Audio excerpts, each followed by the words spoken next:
What's up, everybody? I am so fired up about my guest today. I got Miss Jane in the house.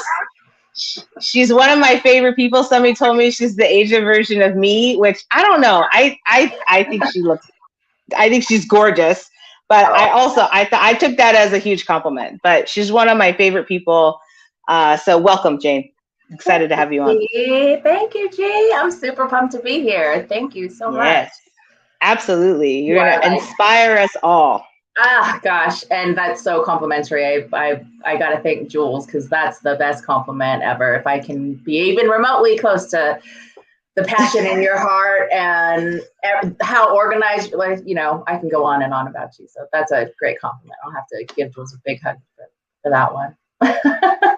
Yeah, she's amazing, and she's actually one of the biggest reasons why we came together. So, we met, I guess 2-3 years ago. Nobody knows what time is anymore after the last couple of years. Yeah.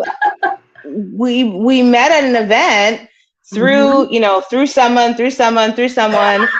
and actually, I really I just remember meeting her and being like, "Dang, I love your shoes." And that was it. You had me at red shoes. I love it. Yep, that's right. And but on a serious note, after we had a great connection that night. I think it was out in San Diego, in La Jolla, I think, or Del Mar. Mm-hmm. And we just, afterward, I was like, gosh, she's just such a cool person. She's a mom. She's a powerhouse. And I remember you blazed a trail in the industry that you were in at the time, and you had been, done so much in, the banking and financial industry. So I really thought that this would be a great talk because I appreciate who you are personally, but I also think a lot of people would gain so much value from hearing your story. So, oh gosh, I'm excited to have you on. Yeah, sure. I think it was probably about 3.5-4 years ago. I think we're at a Series A capital raise or something like that. And at the time, I just transitioned into the cannabis industry. So prior to that, I was in traditional banking, 20 years. I started out as a teller, 18 years old, worked my whole way up to vice president of SBA credit for an $11 billion bank. And, I did that for a really long time. My degree's in psychology. So my passion's actually people.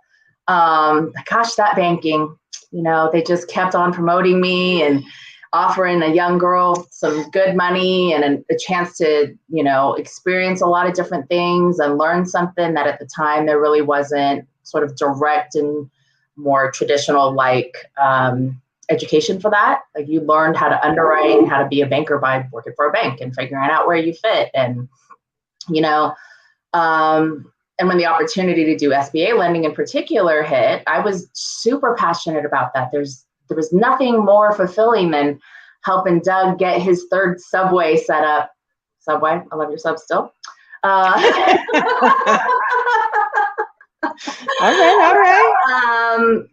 And I did that I did credit underwriting, I think in total, because, there were kind of a few different changes here and there, but for a total, I was probably doing government guaranteed lending for about 10 years, commercial lending for another 5 on top of that. So really, I am just really a traditional commercial banker, and that's what I did. I had no plan to be there. I just did.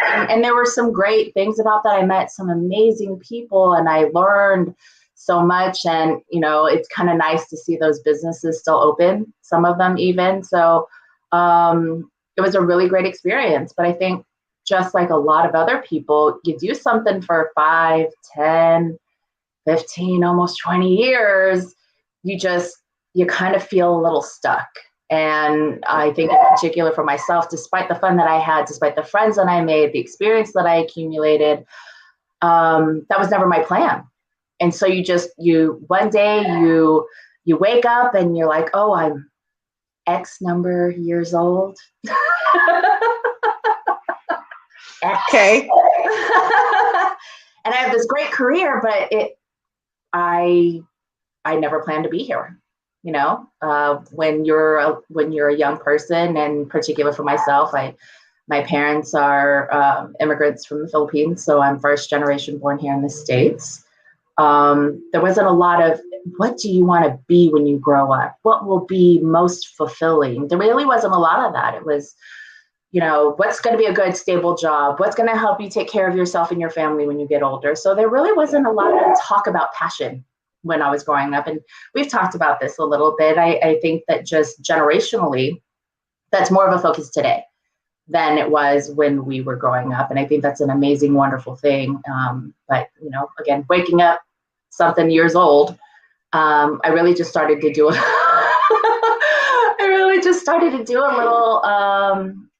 little self-reflection on what the wants were rather than the not wants were. And really excitingly enough, I was actually recruited out of the commercial banking world to enter into regulated cannabis in California. So huge jump from what you're doing every single day. I really had no idea what I was going to be in for. And a way new space too at the time, kind of figuring stuff out, Oh, and that the regulated industry truly still is. And the reason why I really like to make that distinction is that the economy within the cannabis industry isn't just that of the regulated community. There is a legacy community out there that does drive a pretty big force within California's economy, and kind of create some friction there. So without getting into too much of that stuff, because I think that's a whole other show. Oh yeah, I'm sure we could cover that in detail. There's an analogy that a lot of people in this space use, is that we were building a plane in the sky. So it was probably the most exciting and challenging and just most fulfilling 3.5, 4 years of my life. I worked crazy hours, but I never felt better about what I was doing. I was helping an industry, or at least that's what my driving force was, is that I was helping, and I was a part of an industry and in a community that really had been marginalized for a really long time. So while I think that people still to this day are absolutely entitled to their own opinion about cannabis consumption, whether it's medical or recreational, what have you, I personally do not think that there is any shame that anybody should ever feel if they want to have an edible at the end of their day to kind of unwind, in the same token that, a lot of people have a glass of wine. I don't think that there's anything wrong with giving your family member cannabis to help with their epilepsy. The way that a lot of people use, all kinds of really bad, I don't want to say bad, that's probably not side effects. Medications with side effects. Medications. My brother's actually epileptic, so that thing in particular, there's a lot of medications for epilepsy that are actually very, very, very unhealthy to be on long term, but there are not a lot of alternatives. So to be able to help really a new industry on a regulated side really start to take a look and study and help that side of it too, and access to it, and maybe some standardization, and just really closely look at this plant and how it might help us. It's just super exciting. Obviously not everybody was pumped. It's new and it's scary, and luckily I have a very supportive family, and there were some people that had a lot of questions, and even once I was in, there was even more questions. But I think at that time I was just very ready for something different, and I was ready to be challenged. And despite the long hours, it was, in particular, the first couple of years, it was really, really fulfilling and completely worth the anxiety of taking that jump, and knowing that my skill set in the banking world, for all the different roles that I held there, absolutely can transition. So I think that that is something that a lot of people could really benefit from, knowing that there are people that have done that and found success in however you might want to define that. But it kind of takes that leap of faith first. You know what? You just said so much that I want to like touch on, I want to touch on the fact that you are what I would consider like an entrepreneur, somebody who throws themselves into the job, almost treats it like it's their own, right? Which can translate really well into becoming an entrepreneur. And I always celebrate entrepreneurship and, going on your own, doing that though, when I went from medicine, and you touched on a couple of the things of why I left medicine to become an entrepreneur, but, there's side effects of medications and all that stuff. But like, I needed that support. There is no way that I would have been able to make that transition if I didn't have that kind of support at home. And it was, at the beginning, it was more like, I don't know, but okay, kind of like that. Right. And questions and all that stuff. But really taking a leap of faith. I think anytime you're going out doing something new, whether it's your own business, a new job, what have you, you have to step out on faith a little bit more and kind of believe in, if you can see a bigger picture of what you're trying to create. Sure. I think that's really huge. And I have a question for you, because I know that's shifted. I mean, we didn't get a lot of time to hang out and chat on the phone, or, even like, do much for a long time, because you were so busy, like, how did you, or, and this is an interesting question, because I know so much of the backstory that I'm like, how's she gonna answer this? How do you draw the line when you're working for someone else to find that balance? Yeah, that's a big one. Gosh, that's a really big one. And there's so much bleed out there. So I'm gonna try to like calm myself down so that I can address it another time. I know, girl. I know. So finding that balance, really, what I've learned through a variety of experiences, and I still am learning and putting this into practice for myself. So I think that that's something that really people need to understand, is that we're all a work in progress. We're not perfect. You can do your best to try to do these things. But what I've found, not only in the cannabis industry, but even in banking, because like you said, I just had this sort of work ethic that I made the job for somebody else very much like my own little mini company. I had a lot of pride in work, and I just wanted things to be perfect, and I wanted to always help, and I wanted everybody that was handing something off to me to make it easier for them, and making it to people that I was handing things off to, make it easier for them, right? So it's because you have this internal drive for perfection and solutions. I think a lot of solution-oriented people are this way. It's difficult to turn it off. I think it was that much more difficult for people to turn it off when everybody was working at home during COVID, because it was shut down. And now you've got multiple adults in one house that are working in their little corners, trying to find somewhere safe and quiet. Right. But you could always just think, I'm just going to do this really quick. Right. And then you kind of add in, when you really talk about COVID, the shortage of help and people that were now gone for a variety of reasons. It's really easy to get caught up and not have that balance between work and life. So long way around, it's not easy to do. And what it really boils down to try to, is to have boundaries, and to even set those boundaries. Yep. You have to know what your boundaries are. To know what your boundaries are, you need to acknowledge that you need them. I think for sections of my life, I forgot that I needed to have balance, that I needed to remember that I needed to invest myself, make time for myself, whatever that looked like.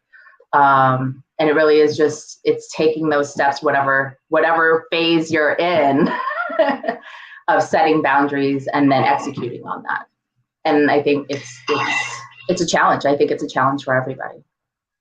I'm so glad that you said that, because I'm totally unbalanced. Like, and you know what? You said something the other day. You were like, "Oh man, I saw you post that picture of you guys like doing your calendars and stuff. You're so like you're on it." I'm like, I try, I really do, but I think you're right. Setting those boundaries, having those boundaries, and having them be a little bit clearer. They're still not going to be perfect. It's still not going to be balanced, because somebody told me once, I think it was Tim Grover, I was reading his book. He was like, when you're balanced, like the scales are set to 0. Yep. So you really aren't progressing when that happens. So it's okay to be unbalanced for a time, right? And then you're going to be unbalanced in another area. I mean, it's just the way of it. It's just life. You know what I mean? Like you go on this wheel, and you hope to be able to find the happiness along the way. That's the goal, Right. And I think that like, I forget who you were quoting there, but it really is more of a balancing act rather than like a condition, right? Like you find balance through balancing. There'll be times when you've kind of got to give and take. So yeah, for sure. It's a work in progress. I have a question for you that's kind of like out. It's the same. It's along the same lines, but it's a little bit different. So, I mean, as a young woman coming up in an industry dominated by men, how did you keep it all in perspective? Do you know what I mean? Like, I'm from the financial industry. Yes, it's dominated by men. My dad was like, "Are you sure that's what you want to do?" I'm like, "Well, I don't want to do medicine, so I need to find something that I can be passionate about." And I am really passionate about it. But I'm kind of curious, like, did you feel intimidated when you were started? Like, how did you push through things to be, a woman in a male-dominated field? Sure. Well, I think, I would say early in my career is very different from later in my career, right? So, and I think in particular, the way that I ended up being a career banker kind of affects this a little bit, because in the early phases of my career, I was super proud, right? So you learn about things like the glass ceiling and things like that. And I'm like, what glass ceiling? Yeah. I see nothing. Okay. I see nothing, right? And I'm, and you know that you're good at what you do. You know that you're helping people. You see the progress. You see the benefits. Everybody's, and in particular when you are blessed with a team that you're able to work well with. Truthfully, early in my career, I really didn't notice it all. It's really retrospect is when I really started to see it. And as you get a little bit older, and in particular for banking, that bottleneck gets tight. So once you start to get into the bottleneck of promotion, you really start to reevaluate stuff. So again, initially I didn't really even notice. And then when I started to look back, like, oh man, there's only female in there. Oh gosh. I am a badass. It was like only 2 people of color in the room, and I was one of them. And you start to realize that. And best friend. Right. Sorry. But truly, because I never really thought about that actively when things were progressing. I don't know that I was particularly dealing with it in any kind of way, right? Because I didn't really notice. Everything felt merited. Everything was based on merit. The people that were surrounding me, for the most part, I don't think I ever felt like nobody at the table didn't belong. But as I've gotten older, and I've got nieces and nephews, and the social climate that we live in today is really triggered a lot of conversations with the generation beneath me. And gosh, the younger generation just has such interesting questions, and they have no filter, and they want to know, and they Yep.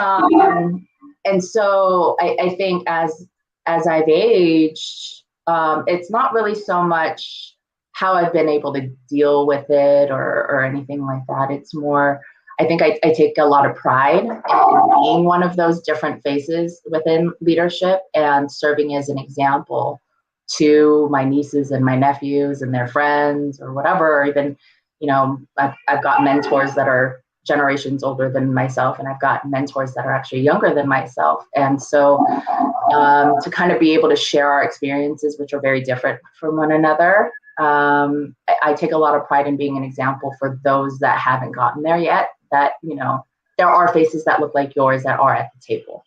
It is not going to be easy to get to the table. It's not easy typically for anybody to get to the table. So it's never freaking easy. It shouldn't be easy.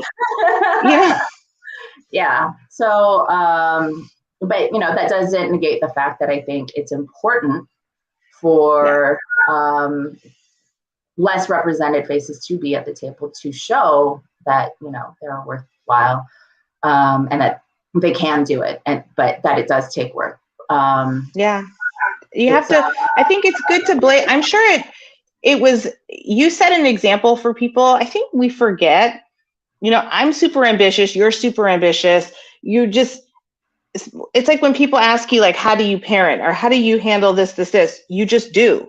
You just do it. Like you don't, it's not like, oh, I don't want to feed my kid today. Like, that's not an option. Like you just do it. Right. Right. So it's one of those things that you don't realize who's watching behind you. So when you're in that situation, you're like, I'm just going to do the best that I know how to do. And you forget that you are blazing a trail for other people. They are watching you and seeing that you stepped up your game, or you worked harder, or you set a great example, or you did it, So you set the best personal example that you can, regardless of who you are, Sure. And so I have a question. Go ahead. Oh, I was just going to say. I was gonna. I think go. I think that that's for wins and losses, right? I think in particular with social media the way that it is today, it's important for those true interpersonal interactions that you have with your family and friends and stuff like that, that there are moments of failure. And there are moments that you win, and there's times that things get really, really hard, and you just got to get yourself back up and reset and, strategize and really not give up on what's truly important to you. So keep moving forward. Keep the Robinsons, It's I love Jane so much.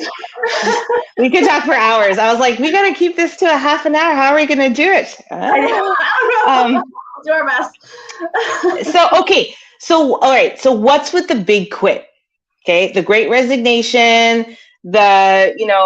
All these people. I mean, 4.5 million people left their jobs in November. Right. And it was like 15 million in 2021 before that. Right.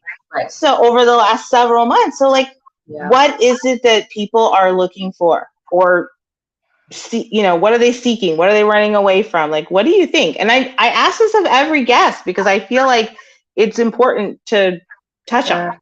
Yeah. I think the Great Resignation has a lot to do with a lot of different factors. COVID, obviously, super impactful, right? I think that with the opportunity with COVID, there were a lot of people that were given a choice to no longer work. Like, hey, this is happening, and we've got to cut people, and this is kind of what we're thinking. And there were a lot of friends that I had that had companies that were in that position where they knew they were going to have cuts. They didn't know how long it was going to happen, and people had the choice to be able to be part of different sets of groups that were let go at different phases as they trimmed staff down. And there were people that took advantage of that, and maybe not initially because it's like, oh gosh, no, I need a job, you're tripping. right?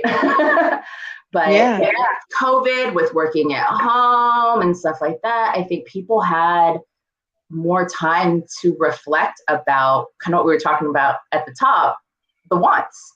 How did I get here? Did I ever really want to do this? Like, am I happy? Am I fulfilled? You know, I listened to Joe Rogan's podcast. Let me teach you.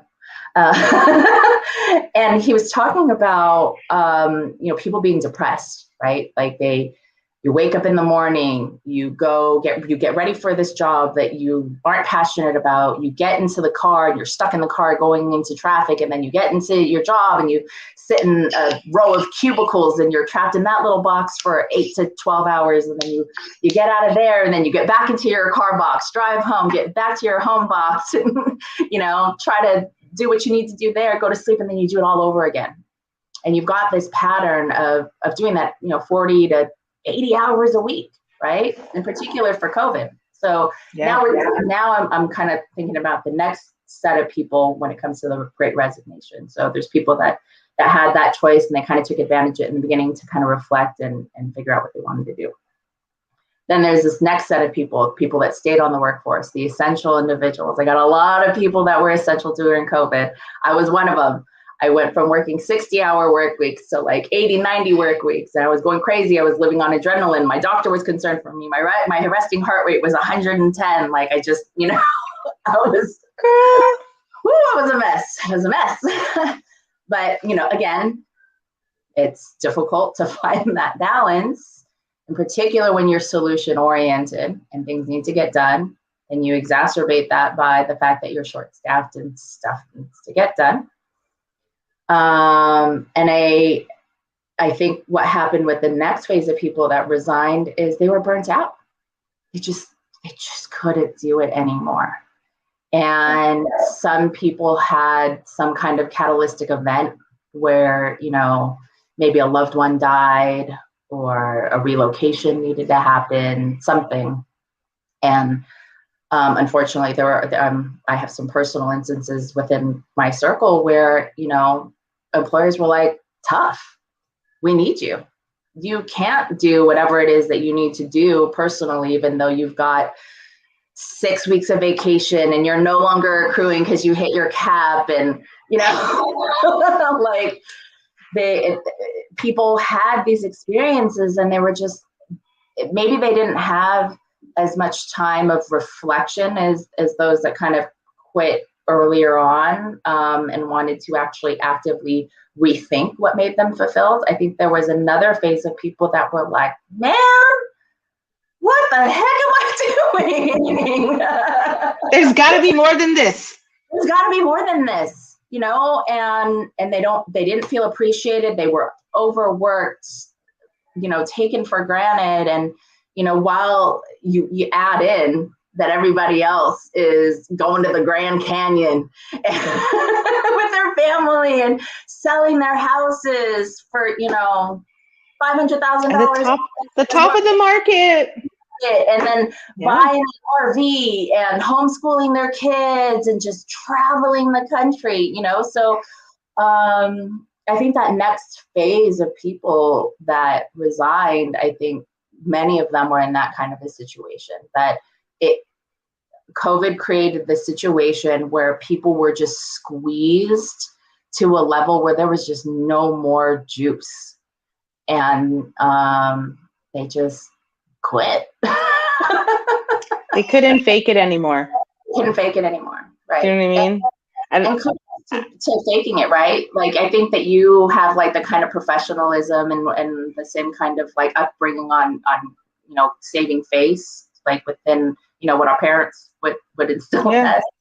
You know, you always got to put your best face forward. But I think, you know, people were just done. They were just done.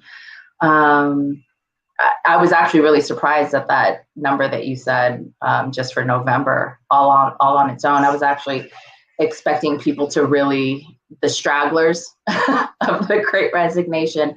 I actually kind of feared that this would happen in maybe February or March after bonuses were paid. But Yeah, I can see that. I just think that, I personally choose to believe that people are looking for a way out. They're looking for a way out. Is this all there is? Is this what my life is going to be? I'm just supposed to go to work for the rest of my life and like serve someone else's goal. Do you know what I mean? Serve someone else's purpose and goal instead of my own. And so like, I saw the writing on the wall. I was in PA school at USC and I was like, I don't think I'm going to want to work for somebody for the rest of my life. And everybody I knew was like, you're out of your freaking mind. What are you doing? And I was like, I just feel like running a business is like the way I want to go. I want freedom and I want my work ethic and my fire, my everything to be what determines the future for myself and my family. And I choose to believe that a lot of people feel that way too. Sure.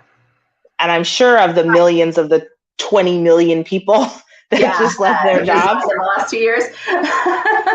Oh yeah. Yeah. I don't doubt it. And I hope that there are a good number of people that are entrepreneurs and want to build a foundation on their own value set and really give us a taste of something new, right? Yeah. I definitely do believe that, but we've talked if they want it, if they want it, that's only if they want it, right? I think that there is a lot of things out there, especially with like direct marketing companies and stuff like that. Like there's just a lot of pitch for working for yourself. You make $100,000 without having to do anything really. You just gotta like post on TikTok.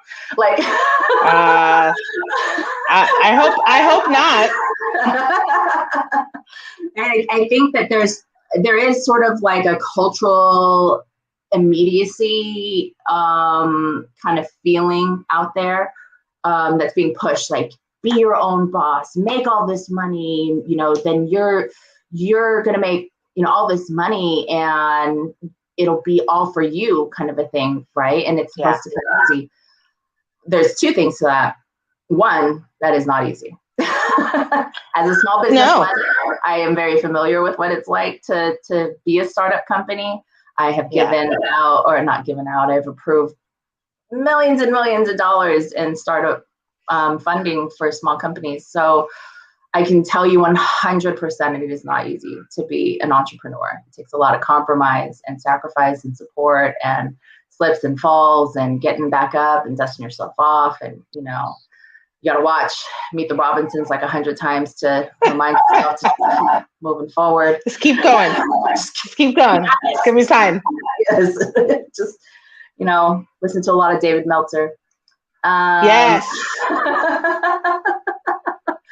He wants more happiness for everybody. Yeah, but you got to stay positive of mind, accept the challenges for what they are, work through them, and I think with enough time and effort, resources, investment, all those things, entrepreneurship can be a very fulfilling lifestyle for people, and I think truly there are people that is their calling, and that their heart will not be right unless that is what they're doing. But I think that there is this other set of the population that's like, I don't want to do that. Yeah. I used to be a branch manager of a location here in northern San Diego, and there was a gal that was a teller. She had been a teller since she in her 30s. She was in her 50s now, and she was just a teller. I don't want to say just. She was a teller. That's what she wanted to do.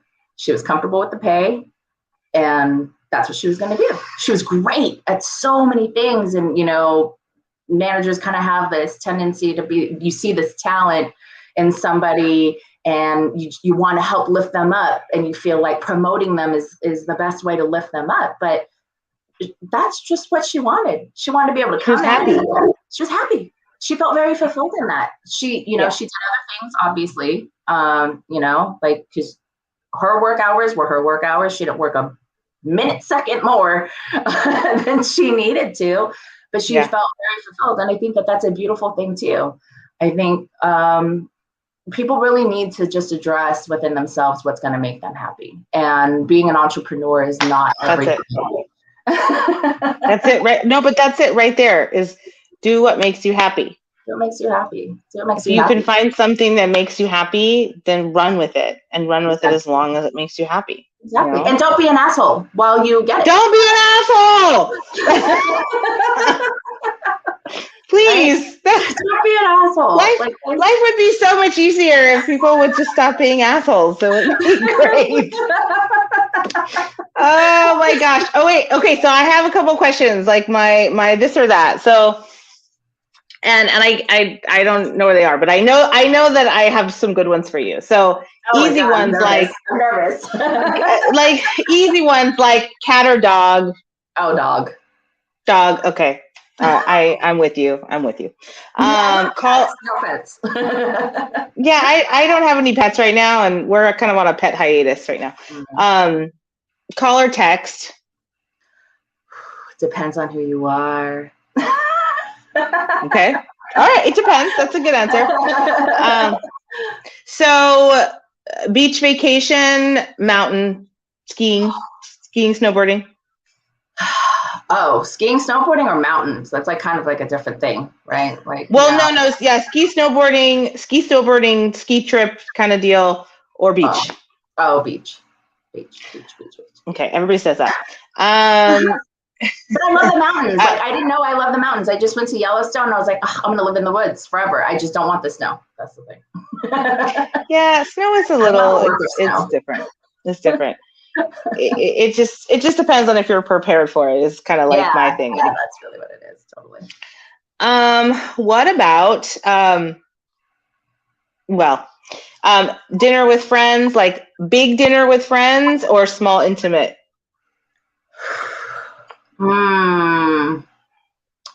Small intimate. Small intimate. It gets loud like it's a big group, but yes. Small. Okay, so I had another question about. I guess it's just like simple, like at home comfort, yoga pants or dressed up.